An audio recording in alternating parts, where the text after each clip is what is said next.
Progress. Hola, hola, hola, buenas tardes chicas, ¿cómo están? Bueno, ya me pude conectar y hoy no nada más nos quedaba pendiente ver el diseño curricular por parte de Frida Díaz Barriga, así es que les voy a empezar a compartir pantalla. Y vamos a ver, a mí en lo personal me gusta mucho la perspectiva que tiene Frida, obviamente porque es un poco más contemporánea, que quede claro, ¿vale? Entonces vamos a ver solo unos elementos en cuestión biográfica de este personaje. Dice que nació en México, en la Ciudad de México, el 18 de septiembre de 1955. Entonces me atrevo a decir que es un poquito contemporánea y más me siento un poquito más apegada a las ideas que puede tener este especialista de la educación. Ella es licenciada en psicología por la Universidad Nacional Autónoma de México, tiene una maestría en psicología educativa y el doctorado en la Facultad de Filosofía y Letras. Es autora y coautora de 6 libros sobre diseño curricular, constructivismo y evaluación de la docencia. Eh, para Frida, para Díaz Barriga, para que no se confunda con Ángel, que quede claro, ella enfoca mucho el contemplar las aristas de los diferentes contextos sociales donde el ser humano se desenvuelve, ¿no? En este tenor hace referencia a la cuestión económica, política, social, que obviamente tienen una influencia muy significativa dentro del aprendizaje de cada uno de nuestros alumnos, haciendo referencia a lo que hemos estado mencionando de manera constante, la situación social de aprendizaje, ¿ok? Entonces vamos a ver algunos elementos del diseño curricular. Entonces dice que nosotros tenemos que contemplar diversas dimensiones para la planeación educativa. En ese tenor es la social, la técnica, la política, la cultural y la prospectiva, ¿ok? ¿Se acuerdan que de los autores que hemos estado viendo anteriores, algunos hacen referencia a la importancia que tiene la contextualización de los contenidos en el diseño del diseño curricular? Porque a partir de la cultura también de una determinada zona geográfica es la manera en la que nosotros debemos adaptar los contenidos. Ojo, algo que es muy importante es el poder orientar también a nuestros alumnos a atravesar realmente por esa preparación profesional que está muy ad hoc a su perfil. Ahorita lo voy a desglosar de una manera más, lo voy a desmenuzar de una manera distinta. Muchas veces nosotros podemos carecer de una educación en cuestión de orientación vocacional, ¿sí? Que podemos experimentar el estar estudiando inclusive una carrera que ni siquiera tiene nada que ver con lo que nosotros anhelamos o deseamos, y que a veces por cuestión cultural o de tradición, si el abuelo fue doctor, el papá tiene que ser doctor y por consecuencia el hijo también tiene que ser doctor. ¿Y cuál es la repercusión? Pues obviamente la repercusión va a ser la aplicación, aplicar ese ejercicio profesional en desagrado, ¿no? Y más en un tenor de compromiso que por vocación, ¿no? Entonces, muchas personas llegan a tener alguna carrera que lo hacen como por tributo o reconocimiento a lo mejor al papá, a la mamá, a los abuelos, pero en realidad es algo que muchas veces nosotros no deseamos ejercer. ¿Repercute de una manera psicoemocional? Claro, por supuesto, va a repercutir de una manera técnica en el momento en que nosotros estemos ejecutando las acciones, porque no se va a hacer con la misma, eh, ¿cuál sería la palabra correcta? De una manera, bueno, sí emotiva, pero que se vea reflejado el entusiasmo, esa es la palabra, ¿no? Cuando hay algo que te gusta demasiado, hay una aplicación de entusiasmo dentro de tus tareas y la manera de ejercer las cosas es muy, muy, muy distinta. Obviamente también en esta lista en cuestiones políticas y sociales, tiene que ver con ciertas ideologías, muchas veces que se pueden estar ejecutando. No sé, por darte un ejemplo, los 43, ¿no? que estaban dentro de un sector de la educación y que de repente el hecho de levantar la voz, un movimiento del 68, el hecho de levantar la voz a favor de algunos personajes políticos que buscan una libertad de ideología y obviamente de expansión y crecimiento para la población, ¿no? Y hay muchos limitantes en ese tema. Ok, pero bueno, me voy a empezar a desviar. Entonces, retomando un poquito las fases del diseño curricular de Frida, ella retoma lo siguiente. Entonces, la fundamentación del proyecto curricular que tiene que ver con las necesidades sociales a las que se dará respuesta el egresado. ¿Esto qué quiere decir? Que en realidad aquella profesión que está recibiendo ese diseño de perfil que está recibiendo la persona que realmente tenga una utilidad social.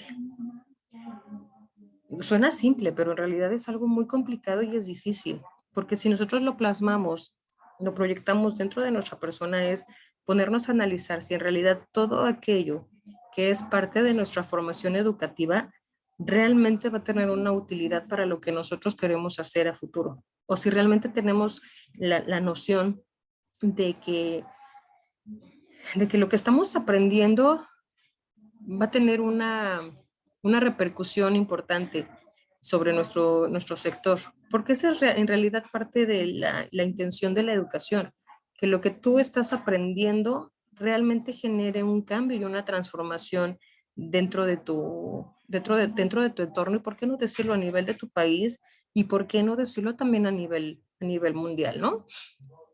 Y otra arista, bueno, ahorita profundizo. Otro de los elementos es la delimitación del perfil del egresado. Dice, son las áreas y sectores donde realizará la labor el egresado y los beneficios de dicha labor, ¿no? Técnicamente va relacionado con lo que yo les estoy mencionando ahorita. La organización y estructuración del currículum, que es coordinar el nivel macro del diseño curricular con el nivel micro del diseño instruccional. La evaluación curricular continua es una evaluación interna y externa para reestructurar o hacer cambios. Les decía que algo que me gusta del diseño curricular de Frida es que su línea es constructivista. Entonces, algo que busca el paradigma del constructivismo es que el alumno construya su propio conocimiento. Y si nosotros lo vemos de una manera utópica o simplista o compleja, no lo sé cómo lo puedan ustedes interpretar en este momento. Cada que nosotros leemos un autor que tiene una determinada experiencia en indefinida disciplina, no quiero ser específica en una en particular, obviamente atraviesan un proceso de preparación, ¿no? Hablamos de un tiempo, eso también lo mencionamos, por ejemplo, con Tyler, ¿no? Que es importante contemplar que ellos empiezan en el siglo pasado, ¿no? Entonces, contemplar cuál es el tipo de educación que se recibía en ese momento y que a través de la experiencia que ellos han tenido, parte de la construcción que también ellos podrían, a través de la experiencia, por la cuestión de la observación, ver qué es lo que realmente se necesita para generar una mejoría. Ahora, es importante contemplar que el concepto de educación tiene que ver con la construcción, sí con la construcción y la adquisición de conocimientos, pero también con la aplicación de. Entonces, cómo está estructurado tu mapa de educación? ¿Cómo está estructurado tu mapa de formación? Si realmente todos esos contenidos, esas materias que en algún momento dado has experimentado, hoy en día realmente te son aplicables, y de qué manera podrías tú sumar y combinar cada una de esas experiencias educativas y decir, esta es parte de lo que yo voy a brindar a la sociedad. O sea, ese diseño de perfil, ¿no? ¿Se acuerdan que mencionábamos constantemente ok, diseñar el perfil, ¿no? ¿Han contemplado ustedes? Yo les preguntaba, que si ustedes han contemplado el diseño del perfil de egreso de la institución en la que están, ¿no? Y entonces es analizar si realmente los contenidos que ustedes han estado recibiendo las están perfilando hacia ese perfil, uno. Y la siguiente sería, ¿realmente es parte de tu anhelo profesional que tu perfil profesional esté confeccionado como ese diseño curricular de la institución? No es hablar mal de la institución, no es hablar mal de la formación que tienes, sino de la ya responsabilidad que ustedes han tomado en el momento que decidieron perfilarse a una carrera de psicología educativa, ¿no? Entonces, voy a empezar a desglosar. Ok, entonces dentro de los fundamentos, como decía Frida, la fundamentación del proyecto curricular, ¿con qué tiene que ver? Bueno, tiene que ver con los principios, ¿sí? O sea, ¿cuál es el cimiento con el que esa comunidad de conocimiento se va a mover y va a proyectar dentro de la sociedad? ¿Cuál es esa ideología? ¿Cómo influye la cultura también dentro de? Ahora, dice, un fundamento es un principio y cimiento en el que se apoya algo. Para la construcción del nuevo currículum se tomaron en cuenta los siguientes cimientos. Ahora, ¿qué tendríamos que contemplar? Una ideología y currículum. Son aspectos sociopolíticos, es sistemático dentro de la sociedad y de transformación histórica, con participación de profesores y estudiantes. Acuérdense que es importante tener conocimiento de cuál es la ideología social que se mueve dentro del sector donde tú estás ejerciendo este tipo de profesión, ¿no? Todo, qué tipo de costumbres, de tradiciones, qué tipo de lenguaje inclusive se llega a utilizar también dentro de ese sector. Entonces es muy importante contemplar este tipo de cuestiones, ¿vale? Esto nos lleva obviamente a generar un diagnóstico previo. O sea, ¿qué elementos tenemos que contemplar para ver también cuál es el modo el que vamos a seleccionar para dirigirnos a determinado sector? ¿Ok? Luego viene la práctica profesional, que dice que son actividades propias de la carrera o tareas en su campo de acción que se deriva de la disciplina y el comportamiento que se espera del egresado. Ojo, entonces aquí quiero yo remarcar la palabra comportamiento. Acuérdense que hablábamos en sesiones anteriores de que uno de los reflejos más significativos de que el alumno ha aprendido, sí, es la modificación de su comportamiento. ¿Por qué? Porque empieza a generar obviamente también una conciencia. Y se responde a intereses de la clase dominante, pues se vincula a la venta de la fuerza de trabajo como mercancía, ¿no? Entonces, en cuatrimestres pasados veíamos parte de la historia cuando surgen las carreras técnicas, ¿no? Que obviamente tiene que ver con ese diseño de perfil de técnicos profesionales y también de mano de obra, ¿no? Obviamente conforme el tiempo ha avanzado, la demanda es diferente. Haya llamémosle como una guerra silenciosa entre la tecnología y el hombre, ¿no? En donde ahorita el hombre tiene que aprender a desarrollar y adquirir ciertas competencias enfocadas a la tecnología y a las TICs para poder estar dentro ya no es del asfalto, ¿no? Sino dentro de las redes, ¿no? Las redes tecnológicas. La cuestión de la interdisciplinaridad. Está centrado en la disciplina o vinculado a diversos campos disciplinarios. ¿Eso a qué nos lleva? ¿Se acuerdan que en la sesión pasada hablábamos de la importancia que tiene la transversalidad? Entonces, también nosotros estamos obligados en su momento en posicionarnos en una arista de profesionalización constante, el, el abrir precisamente esa gama, ¿no? Como el que les mostraba anteriormente. Lo cambio rápido, nada más para que vean a qué me refiero. Entonces, contemplar las diferentes aristas en las que nosotros tenemos que aprender a adquirir ciertos conocimientos, ciertas habilidades de diferentes disciplinas. Eso quiere decir que tenemos el compromiso de tener un conocimiento de la sociología, de la política, de comunicación, psicología, educación. Entonces tenemos que empezar a generar una combinación de diferentes disciplinas y eso por consecuencia pues nos permite ejecutar nuestra actividad de una manera pues más profesional también, ¿ok? Y acuérdense que ahorita está muy en boga la cuestión de ¿no? Neurociencia, neuroteología, neuroeducación, neuromarketing, todo es neuro ahorita. Entonces, obviamente es un sistema que nosotros también tenemos que empezar a contemplar, ¿no? Eso nos lleva al compromiso de especializarnos un poquito en el comportamiento humano, en el, eh, en el conocimiento del desarrollo también del ser humano. ¿Por qué? Porque tenemos que contemplar que conforme van avanzando las generaciones, conforme va avanzando la tecnología, el estilo de vida es completamente diferente, ¿no? No vive igual una familia de hace, estoy hablando de una familia nuclear, ¿no? De hace 15 años que una familia nuclear de ahorita.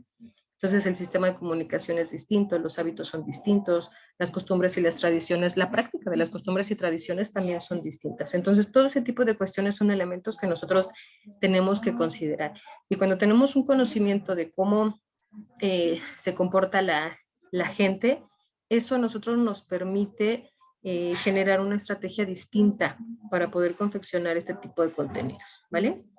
Ok, otro elemento sería el docente, dice, está centrado como autoridad y poseedor de conocimiento desligado del entorno laboral y social para el cual enseña. Reformular el docente universitario.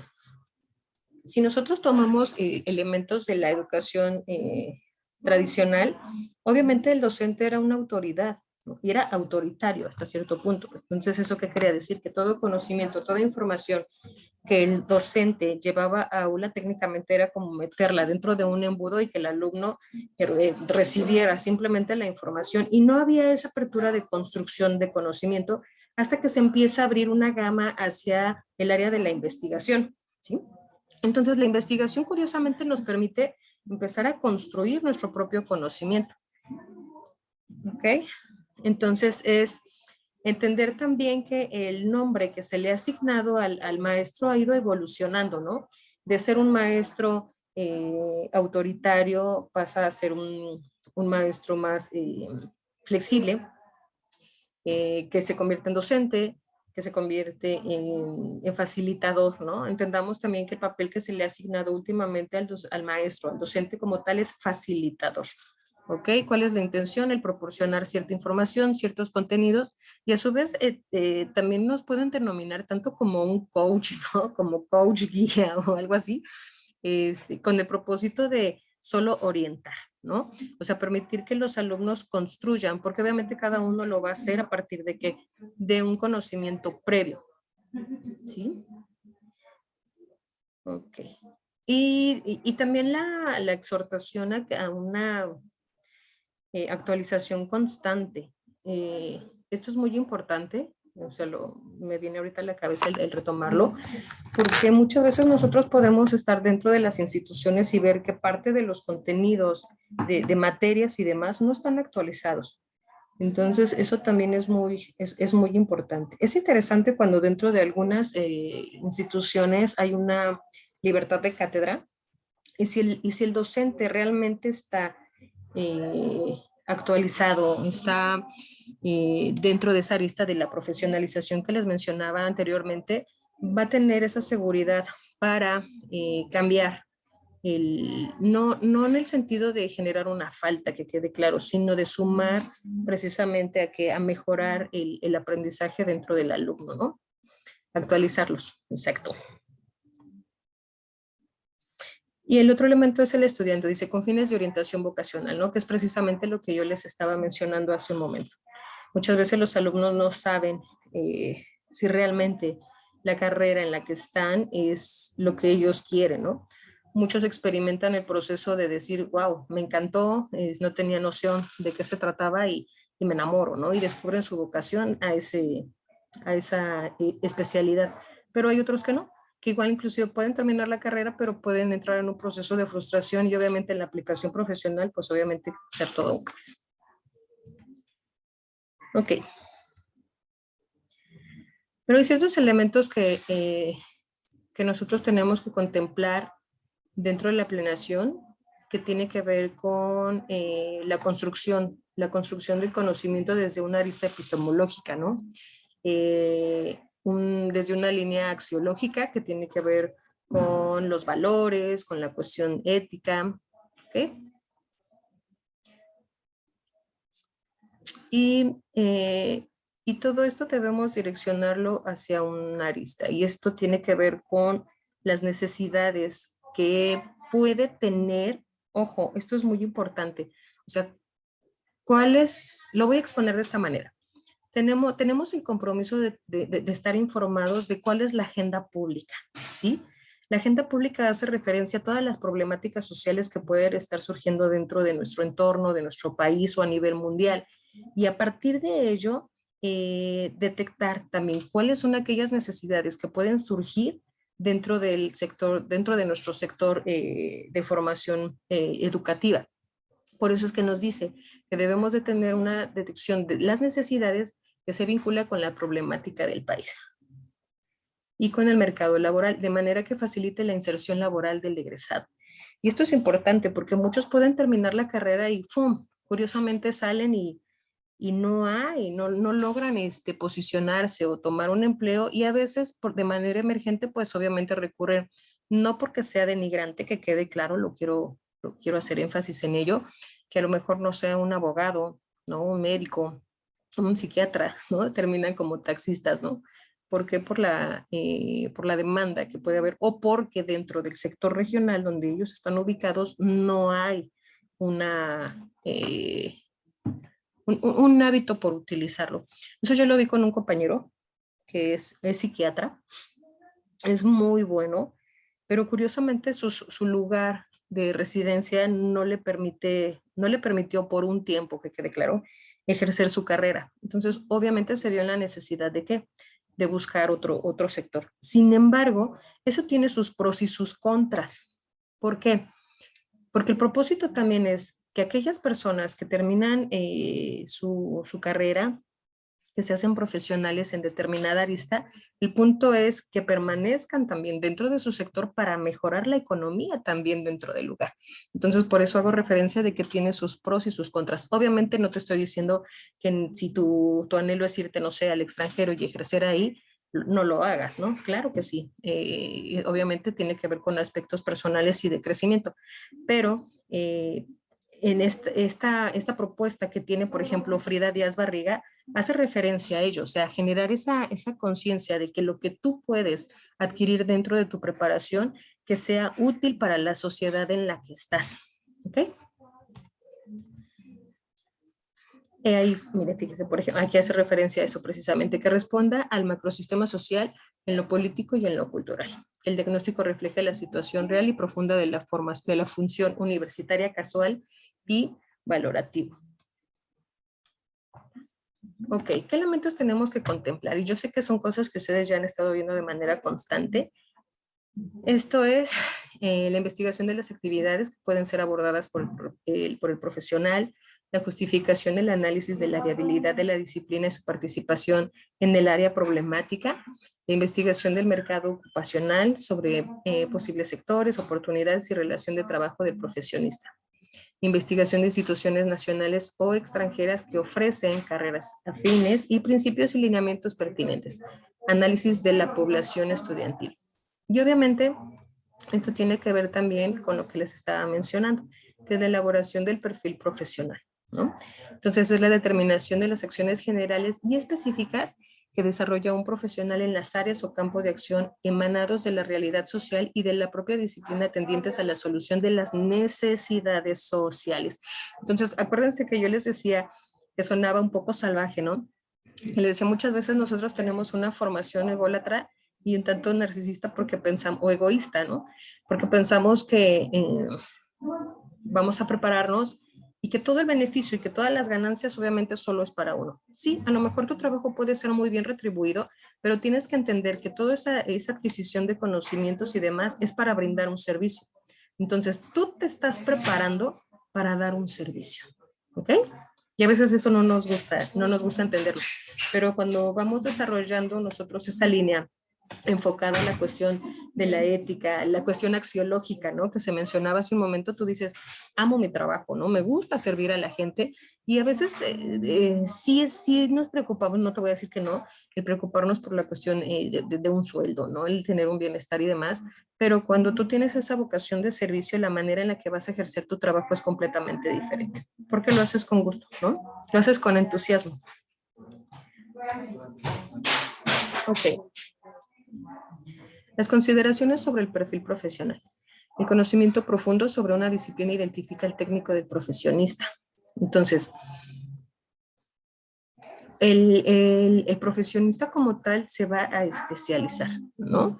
¿Se acuerdan que yo a veces les preguntaba, ok, ya sea qué área de la educación, de la psicología educativa te quieres orientar, ¿no?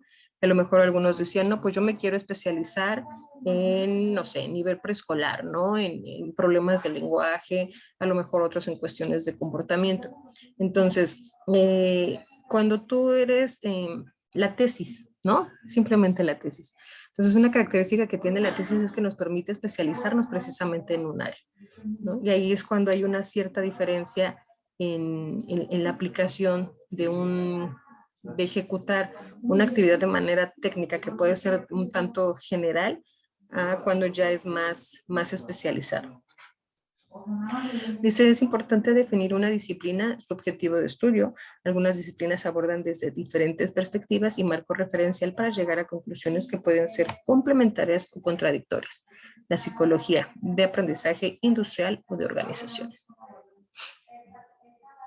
La interdisciplinariedad ayuda a abordar problemas de diversas posturas y referencias congruentes que logra con la formación, aunque sea de manera operativa. He ahí de la importancia de lo que se mencionaba anteriormente, ¿no? Del compromiso que nosotros tenemos de adquirir información y conocimiento de diferentes disciplinas. Esperen,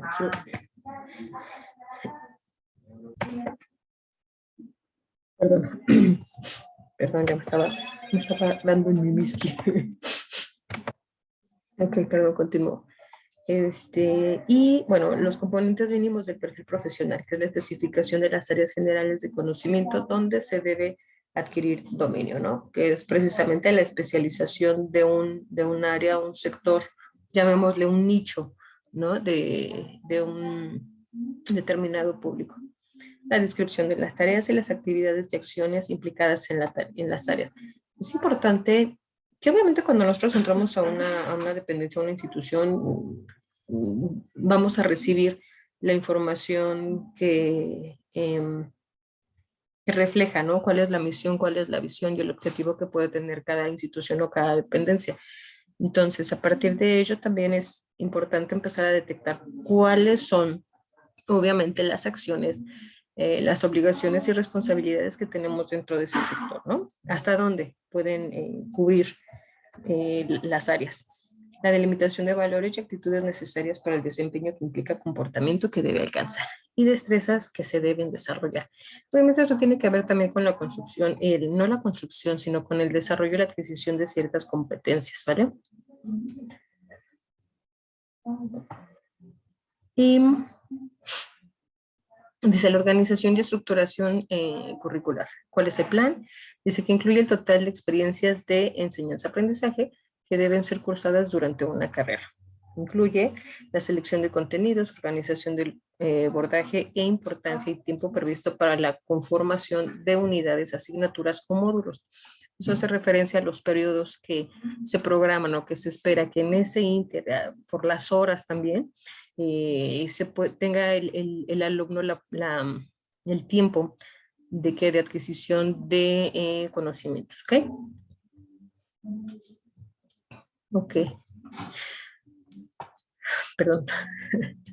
El programa tiene elementos del plan y describen además las actividades de enseñanza-aprendizaje estructurados de forma del que permita al estudiante alcanzar los objetivos de un curso. Entonces, acuérdense que en la construcción del diseño curricular es contemplar el diagnóstico, ¿no? Si hacemos ya la combinación de los diferentes autores que hemos estado viendo, la importancia que tiene generar un diagnóstico previo para detectar cuáles son esas necesidades precisamente que tienen nuestro grupo y entendamos también esta parte compleja, ¿no?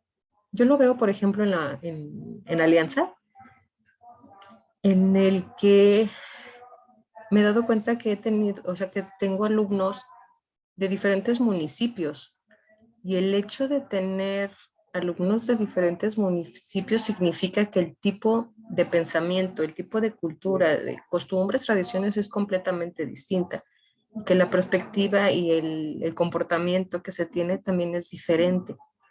Y eso a veces genera una cierta complejidad, sobre todo cuando estamos tratando de dar o diseñar un ambiente de aprendizaje. mm, como docente, espero poder explicar esto. Como docente tenemos que desarrollar una habilidad de transducción, de no imponer mi perspectiva filosófica de vida, sino el movernos en una arista muy neutral, donde tú empieces a sumar una lluvia de ideas, para explicarlo de esa manera, en donde cada uno de los alumnos expone su experiencia, su cultura, costumbres y tradiciones y que se vayan sumando. Entonces, obviamente, ¿cuál es el resultado? Que el alumno va a ampliar sus conocimientos, su perspectiva cultural va a ser multicultural, ¿no? Lo ideal sería que sea intercultural, ¿no? Y por consecuencia, bueno, pues eso va a generar que dentro de su comportamiento o la aplicación de su profesión en determinado sector, pues sea más completa, ¿no? Bueno, ok, pues hasta aquí nos quedamos en referencia a este diseño curricular de Frida. Ya nada más les pido que vayan contemplando algunos elementos para la construcción de su cuadro comparativo y para entregarlo para la siguiente evaluación. Creo que se me olvidó esta vista, ¿no? Que son las fases de la planeación, el análisis de la naturaleza del problema, que es detectar precisamente la problemática social que se puede estar suscitando, contemplar la agenda pública, ¿ok? Podemos diseñar una estrategia de cómo vamos a llevar nuestros contenidos educativos, obviamente sin olvidar el generar y diseñar nuestro diagnóstico previo, ¿vale? Y obviamente dependiendo también de la reacción y la respuesta que podamos tener de cada uno de nuestros alumnos, pues tenemos que ver cuál es el diseño y la evaluación, o sea, las opciones que podemos tener, de qué manera vamos a evaluar también al alumno, porque eso nos va a permitir ver si el alumno logró llegar al rango, ¿no? De la construcción de nuestros objetivos o las metas de aprendizaje. Y obviamente pues también el elemento de la evaluación, ¿ok? Bueno, entonces nos vemos la próxima sesión. Y por cierto, perdón por la cuestión de la conexión, pero bueno, les mandé también ya el libro de metodologías del diseño curricular de Frida, entonces para que lo tengan de apoyo y de refuerzo, ¿ok?